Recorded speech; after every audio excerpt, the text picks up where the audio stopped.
West Bengal Kolkata থেকে গোটা এলাকার বিস্তারিত আপডেট নিয়ে হাজির আমাদের দক্ষিণবঙ্গ সংবাদ ইউটিউব চ্যানেল।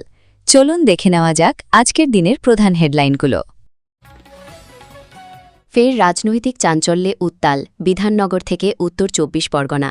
একের পর এক অভিযোগে গ্রেফতার হচ্ছেন একাধিক তৃণমূল নেতা ও জনপ্রতিনিধি। তৃণমূলের অন্দরে বাড়ছে চাপানুতোর, আর সেই আবহে কালীঘাটে গুরুত্বপূর্ণ বৈঠকে ডাক পেলেন দলের ৩ বিধায়ক কুণাল ঘোষ, ঋতব্রত বন্দ্যোপাধ্যায় এবং সন্দীপন সাহা।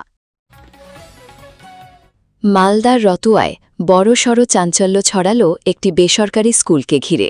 অভিযোগ, প্রায় ১৬ লক্ষ টাকার বিদ্যুৎ বিল বকেয়া থাকায় স্কুলটির বিদ্যুৎ সংযোগ বিচ্ছিন্ন করে দিল বিদ্যুৎ বণ্টন দপ্তর। পশ্চিমবঙ্গে অনুপ্রবেশ রুখতে বড় প্রশাসনিক পদক্ষেপের ঘোষণা করলেন মুখ্যমন্ত্রী শুভেন্দু অধিকারী। নবান্নে সাংবাদিক বৈঠকে তিনি জানান, নাগরিকত্ব সংশোধনী আইনের আওতায় না থাকা অবৈধ অনুপ্রবেশকারীদের বিরুদ্ধে কড়া ব্যবস্থা নেওয়া হবে। বাঁকুড়ার দ্বারকেশ্বর নদীর তীরে অবৈধ বালি উত্তোলন ঘিরে বড়সড় প্রশাসনিক অভিযানে চাঞ্চল্য ছড়াল এলাকা জুড়ে। ছাতনা এলাকার কাঁকি গ্রামে বিজেপি বিধায়কের উপস্থিতিতে বুলডোজার নিয়ে অভিযান চালানো হয়েছে বলে জানা গেছে।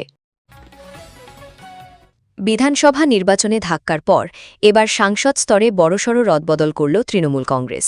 দলের সাংগঠনিক শক্তি বাড়াতে লোকসভায় চিফ হুইপ পদে ফেরানো হয়েছে কল্যাণ বন্দ্যোপাধ্যায়কে। কোরবানি ঈদকে সামনে রেখে পশু জবাই সংক্রান্ত রাজ্য সরকারের নতুন নির্দেশিকা ঘিরে রাজনৈতিক ও আইনি মহলে শুরু হয়েছে জোর বিতর্ক। পশ্চিমবঙ্গে কার্যকর হওয়া নতুন নিয়ম অনুযায়ী প্রশাসনের অনুমতি ছাড়া গবাদি পশু জবাই করা যাবে না।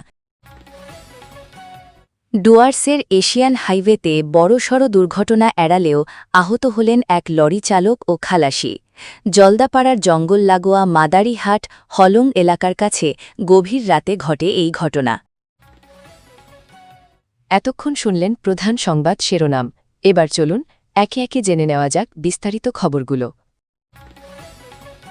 ফের রাজনৈতিক চাঞ্চল্যে উত্তাল বিধাননগর থেকে উত্তর ২৪ পরগনা। একের পর এক অভিযোগে গ্রেফতার হচ্ছেন একাধিক তৃণমূল নেতা ও জনপ্রতিনিধি। বিধাননগর কর্পোরেশনের ৩৪ নম্বর ওয়ার্ডের কাউন্সিলর রঞ্জন পোদ্দারকে তোলাবাজির অভিযোগে গ্রেফতার করেছে পুলিশ। তদন্তকারীদের দাবি, দীর্ঘদিন ধরে এলাকায় প্রমোটার ও ব্যবসায়ীদের কাছ থেকে বেআইনিভাবে টাকা তোলার অভিযোগ উঠছিল তার বিরুদ্ধে। বৃহস্পতিবার ধৃত কাউন্সিলরকে আদালতে তোলা হবে বলে জানা গেছে। এদিকে বাগুইয়াটির রঘুনাথপুর এলাকায় এক প্রমোটারকে মারধর এবং মোটা অঙ্কের টাকা দাবির ঘটনায় আরও এক অভিযুক্তকে গ্রেফতার করেছে পুলিশ। অভিযোগ, প্রমোটারের কাছে ৫০ লক্ষ টাকা দাবি করা হয়েছিল। টাকা দিতে অস্বীকার করতেই তার ওপর হামলা চালানো হয় বলে দাবি। সেই ঘটনার তদন্তে নেমে অমিত চক্রবর্তী নামে এক ব্যক্তিকে গ্রেফতার করা হয়েছে। অন্যদিকে দত্তপুকুর এলাকাতেও ২০২১ সালের ভোট পরবর্তী হিংসার মামলায় এক পঞ্চায়েত উপপ্রধানকে গ্রেফতার করেছে পুলিশ। রাজনৈতিক মহলে এই ঘটনাগুলো ঘিরে তীব্র চর্চা শুরু হয়েছে। এরই মাঝে বরানগরে এক প্রাক্তন কাউন্সিলরকে প্রকাশ্যে কান ধরে ক্ষমা চাইতে দেখা যায়। স্থানীয়দের অভিযোগ, দীর্ঘদিন ধরে এলাকায় নানা অনিয়ম এবং দুর্ব্যবহারের অভিযোগ উঠছিল তার বিরুদ্ধে। পরিস্থিতি উত্তপ্ত হয়ে উঠতেই প্রকাশ্যে ক্ষমা চান তিনি। প্রশাসনের পক্ষ থেকে জানানো হয়েছে, সমস্ত অভিযোগ গুরুত্ব দিয়ে খতিয়ে দেখা হচ্ছে এবং তদন্তের ভিত্তিতেই পরবর্তী পদক্ষেপ নেওয়া হবে। তৃণমূলের অন্দরে বাড়ছে চাপানুতোর, আর সেই আবহে কালীঘাটে গুরুত্বপূর্ণ বৈঠকে ডাক পেলেন দলের ৩ বিধায়ক কুণাল ঘোষ, ঋতব্রত বন্দ্যোপাধ্যায় এবং সন্দীপন সাহা। ফলতা উপনির্বাচন থেকে তৃণমূল প্রার্থী জাহাঙ্গীর খানের সরে দাঁড়ানোর ঘোষণার পর থেকেই দলের ভিতরে শুরু হয়েছে জোর বিতর্ক। কেন দলের কঠিন সময়ে এমন সিদ্ধান্ত নেওয়া হলো এবং সেই ঘটনার পরেও কেন কড়া সাংগঠনিক পদক্ষেপ নেওয়া হচ্ছে না তা নিয়ে প্রশ্ন তুলতে শুরু করেন দলের একাংশ। রাজনৈতিক মহলে জোর চর্চা শুরু হয় এই ইস্যু ঘিরে। এর মধ্যেই বুধবার বিকেলে কালীঘাটে বৈঠকে বসেন দলীয় নেতৃত্ব। সূত্রের খবর, সেখানে দলের বর্তমান পরিস্থিতি, ফলতা কেন্দ্রের পুনর্নির্বাচন এবং সংগঠনের ভবিষ্যৎ কৌশল নিয়ে আলোচনা হয়। বৈঠকে উপস্থিত নেতাদের কেউ কেউ দলের অভ্যন্তরীণ ক্ষোভের কথাও তুলে ধরেন বলে জানা গেছে। অন্যদিকে দলীয় নেতৃত্বের তরফে জানানো হয়েছে, যে কোনো মতপার্থক্য সংগঠনের ভিতরেই আলোচনা করে মিটিয়ে নেওয়া হবে। রাজনৈতিক বিশ্লেষকদের মতে, সাম্প্রতিক ঘটনাগুলির পর তৃণমূলের অন্দরমহলে নতুন সমীকরণ তৈরি হচ্ছে। তবে প্রকাশ্যে কোনো বিরোধ নয়, বরং সাংগঠনিক ঐক্য বজায় রাখতেই নেতৃত্ব এখন বেশি গুরুত্ব দিচ্ছে বলেই মনে করা হচ্ছে। ফলতার পুনর্নির্বাচনের আগে এই বৈঠক রাজনৈতিকভাবে যথেষ্ট তাৎপর্যপূর্ণ বলে মনে করছেন পর্যবেক্ষকরা। মালদার রতুয়ায় বড়সড় চাঞ্চল্য ছড়ালো একটি বেসরকারি স্কুলকে ঘিরে। অভিযোগ, প্রায় ১৬ লক্ষ টাকার বিদ্যুৎ বিল বকেয়া থাকায় স্কুলটির বিদ্যুৎ সংযোগ বিচ্ছিন্ন করে দিল বিদ্যুৎ বণ্টন দপ্তর। জানা গিয়েছে, স্কুলটি মালতীপুরের বিধায়ক আব্দুর রহিম বকশির মেয়ের নামে পরিচালিত। বিদ্যুৎ দপ্তরের দাবি, দীর্ঘদিন ধরে বিল পরিশোধ না হওয়ায় মূল বকেয়া ও জরিমানা মিলিয়ে এই বিপুল অঙ্ক দাঁড়ায়। একাধিকবার নোটিশ পাঠানো হলেও স্কুল কর্তৃপক্ষের পক্ষ থেকে সন্তোষজনক জবাব মেলেনি বলেই দাবি প্রশাসনের। এরপর নিয়ম মেনেই সংযোগ বিচ্ছিন্ন করার সিদ্ধান্ত নেওয়া হয়। ঘটনাকে কেন্দ্র করে রাজনৈতিক মহলেও শুরু হয়েছে তীব্র আলোচনা। বিরোধীদের অভিযোগ, প্রভাবশালী মহলের কারণেই এতদিন কড়া পদক্ষেপ নেওয়া হয়নি। যদিও বিদ্যুৎ দফতর জানিয়েছে, সরকারি পাওনা আদায়ে কোনো রকম ছাড় দেওয়া হবে না এবং ভবিষ্যতেও একইভাবে আইন মেনে ব্যবস্থা নেওয়া হবে। অন্যদিকে স্কুল কর্তৃপক্ষের তরফে জানানো হয়েছে, বকেয়া বিলের কিছু অংশ ইতিমধ্যেই মিটিয়ে দেওয়া হয়েছে এবং বাকি টাকাও দ্রুত পরিশোধ করা হবে। এই ঘটনায় শিক্ষা প্রতিষ্ঠানগুলোর আর্থিক স্বচ্ছতা এবং নিয়মিত পরিষেবা বিল মেটানো নিয়ে নতুন করে প্রশ্ন উঠতে শুরু করেছে। পশ্চিমবঙ্গে অনুপ্রবেশ রুখতে বড় প্রশাসনিক পদক্ষেপের ঘোষণা করলেন মুখ্যমন্ত্রী শুভেন্দু অধিকারী। নবান্নে সাংবাদিক বৈঠকে তিনি জানান, নাগরিকত্ব সংশোধনী আইনের আওতায় না থাকা অবৈধ অনুপ্রবেশকারীদের বিরুদ্ধে কড়া ব্যবস্থা নেওয়া হবে। প্রশাসনের দাবি, সীমান্তকারী এলাকায় নজরদারি আরও বাড়ানো হয়েছে এবং আইন অনুযায়ী যাদের বৈধ নথি নেই তাদের শনাক্ত করে প্রয়োজনীয় পদক্ষেপ নেওয়া হবে। মুখ্যমন্ত্রী বলেন, কেন্দ্রীয় সরকারের নির্দেশিকা দীর্ঘদিন কার্যকর না হলেও এবার রাজ্যে তা বাস্তবায়নের কাজ শুরু হয়েছে। তিনি আরও জানান, সীমান্ত সুরক্ষা জোরদার করতে বিএসএফের সঙ্গে সমন্বয় বাড়ানো হচ্ছে এবং সীমান্তকারী থানাগুলোকেও বিশেষ নির্দেশ দেওয়া হয়েছে। প্রশাসনের বক্তব্য অনুযায়ী নাগরিকত্ব আইনের নির্দিষ্ট শর্ত পূরণ করা শরণার্থীদের সুরক্ষা দেওয়া হবে, তবে বেআইনি অনুপ্রবেশের ক্ষেত্রে কোনো রকম ছাড় মিলবে না। এই সিদ্ধান্ত ঘিরে রাজনৈতিক মহলেও শুরু হয়েছে জোর আলোচনা। বিরোধীরা বিষয়টি নিয়ে প্রশ্ন তুললেও রাজ্য সরকারের দাবি, দেশের নিরাপত্তা এবং সীমান্ত সুরক্ষার স্বার্থেই এই পদক্ষেপ নেওয়া হয়েছে। একই সঙ্গে প্রশাসনের তরফে জানানো হয়েছে, আইন মেনেই সমস্ত প্রক্রিয়া সম্পন্ন হবে এবং কোনো নিরীহ মানুষ যাতে হয়রানির শিকার না হন সেদিকেও নজর রাখা হবে। বাঁকুড়ার দ্বারকেশ্বর নদীর তীরে অবৈধ বালি উত্তোলন ঘিরে বড়সড় প্রশাসনিক অভিযানে চাঞ্চল্য ছড়ালো এলাকা জুড়ে। ছাতনা এলাকার কাঁকি গ্রামে বিজেপি বিধায়কের উপস্থিতিতে বুলডোজার নিয়ে অভিযান চালানো হয়েছে বলে জানা গেছে। অভিযোগ, দীর্ঘদিন ধরে নদীর চর থেকে অবৈধভাবে বালি তোলা হচ্ছিল এবং সেই কাজের জন্য তৈরি করা হয়েছিল অস্থায়ী অফিস ঘর ও পরিবহনের রাস্তা। স্থানীয়দের দাবি, বহুবার অভিযোগ জানানো হলেও আগে কোনো কড়া পদক্ষেপ নেওয়া হয়নি। এরপর প্রশাসন, পুলিশ ও ভূমি দপ্তরের আধিকারিকদের উপস্থিতিতে শুরু হয় অভিযান। বুলডোজার দিয়ে ভেঙে ফেলা হয় বালি খাদানের অস্থায়ী অফিস। পাশাপাশি বালি উত্তোলনের কাজে ব্যবহৃত একাধিক পেলোডার, ট্র্যাক্টর, বাইক, ল্যাপটপ এবং নগদ টাকাও বাজেয়াপ্ত করা হয়েছে বলে প্রশাসন সূত্রে খবর।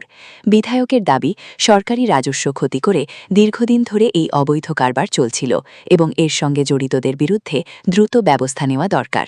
অন্যদিকে প্রশাসনের পক্ষ থেকে জানানো হয়েছে, অবৈধ বালি উত্তোলনের বিরুদ্ধে অভিযান আগামী দিনেও চলবে এবং আইন মেনেই সমস্ত পদক্ষেপ নেওয়া হবে। এই ঘটনাকে ঘিরে ইতিমধ্যেই রাজনৈতিক মহলে শুরু হয়েছে তীব্র চর্চা। বিধানসভা নির্বাচনে ধাক্কার পর এবার সাংসদ স্তরে বড়সড় রদবদল করল তৃণমূল কংগ্রেস। দলের সাংগঠনিক শক্তি বাড়াতে লোকসভায় চিফ হুইপ পদে ফেরানো হয়েছে কল্যাণ বন্দ্যোপাধ্যায়কে। এই পরিবর্তনের ফলে ওই পদ থেকে সরানো হয়েছে বারাসাতের সাংসদ কাকলি ঘোষ দস্তিদারকে। রাজনৈতিক মহলে এই সিদ্ধান্ত ঘিরে শুরু হয়েছে জোর আলোচনা। দীর্ঘদিন দলের সঙ্গে থাকার প্রসঙ্গ তুলে সমাজমাধ্যমে একটি ইঙ্গিতপূর্ণ বার্তাও পোস্ট করেন কাকলি ঘোষ দস্তিদার, যা নিয়ে জল্পনা আরও বেড়েছে। এরই মধ্যে নতুন করে চাঁচালে ছড়ায় কেন্দ্রীয় সরকারের তরফে তাকে ওয়াই ক্যাটেগরির নিরাপত্তা দেওয়ার সিদ্ধান্তে। স্বরাষ্ট্রমন্ত্রকের নির্দেশ অনুযায়ী কেন্দ্রীয় বাহিনীর সশস্ত্র জওয়ানরা ইতিমধ্যেই তার নিরাপত্তার দায়িত্ব নিয়েছেন বলে জানা গেছে। রাজ্যের বর্তমান রাজনৈতিক পরিস্থিতি এবং দলের অভ্যন্তরীণ পরিবর্তনের আবহে এই নিরাপত্তা ব্যবস্থা ঘিরে রাজনৈতিক মহলে নানা প্রশ্ন উঠতে শুরু করেছে। অন্যদিকে দলীয় সূত্রের দাবি, লোকসভায় সাংসদদের মধ্যে সমন্বয় ও কৌশল আরও মজবুত করতে এই সাংগঠনিক পরিবর্তন করা হয়েছে। রাজনৈতিক বিশ্লেষকদের একাংশের মতে, সাম্প্রতিক ঘটনাবাহ আগামী দিনের রাজ্য রাজনীতিতে বড় প্রভাব ফেলতে পারে। তবে তৃণমূলের তরফে স্পষ্ট বার্তা, দলের সাংগঠনিক শক্তি আরও বাড়াতে এই পদক্ষেপ নেওয়া হয়েছে এবং আগামী দিনে বিরোধীদের বিরুদ্ধে আরও আক্রমণাত্মক ভূমিকায় দেখা যেতে পারে দলকে। কোরবানি ঈদকে সামনে রেখে পশু জবাই সংক্রান্ত রাজ্য সরকারের নতুন নির্দেশিকা ঘিরে রাজনৈতিক ও আইনি মহলে শুরু হয়েছে জোর বিতর্ক। পশ্চিমবঙ্গে কার্যকর হওয়া নতুন নিয়ম অনুযায়ী প্রশাসনের অনুমতি ছাড়া গবাদি পশু জবাই করা যাবে না এবং নির্দিষ্ট বয়সের নিচে পশু কোরবানিতেও নিষেধাজ্ঞা জারি হয়েছে। এই পরিস্থিতিতে নির্দেশিকার কিছু অংশে ছাড় চেয়ে কলকাতা হাইকোর্টে জনস্বার্থ মামলা দায়ের হয়েছে। মামলাকারীদের দাবি, ঈদের সময় ধর্মীয় রীতি পালনে যাতে সমস্যা না হয় সেই বিষয়টি বিবেচনা করে বিশেষ ছাড় দেওয়া হোক।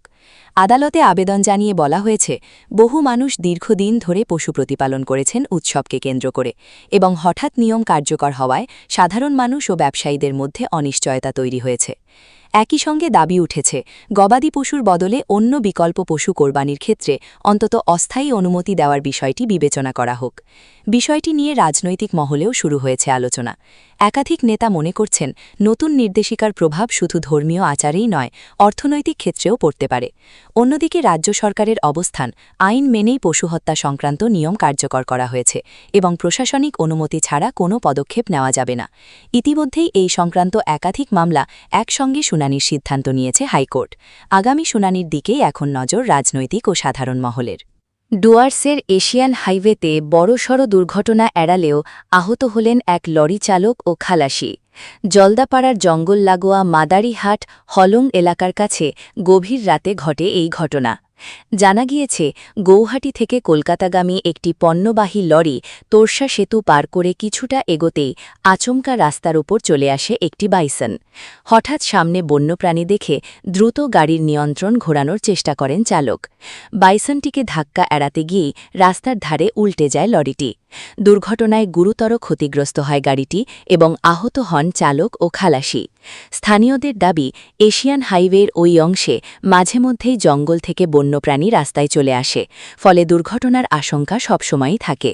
ঘটনার পর স্থানীয় মানুষ ও উদ্ধারকারী দল দ্রুত ঘটনাস্থলে পৌঁছে আহতদের উদ্ধার করে চিকিৎসার ব্যবস্থা করে। তবে স্বস্তির খবর, এই দুর্ঘটনায় বাইসনটি নিরাপদে জঙ্গলে ফিরে যায়। বনাঞ্চল লাগোয়া রাস্তায় গাড়ি চালানোর সময় আরও সতর্ক থাকার পরামর্শ দিয়েছেন স্থানীয়রা। একই সঙ্গে রাতের সময় ভারী যানবাহনের গতি নিয়ন্ত্রণ ও বন্যপ্রাণী চলাচল এলাকায় অতিরিক্ত নজরদারির দাবিও উঠেছে। এই ঘটনাকে কেন্দ্র করে ফের একবার বনাঞ্চল সংলগ্ন সড়কে নিরাপত্তা ব্যবস্থা নিয়ে প্রশ্ন উঠতে শুরু করেছে।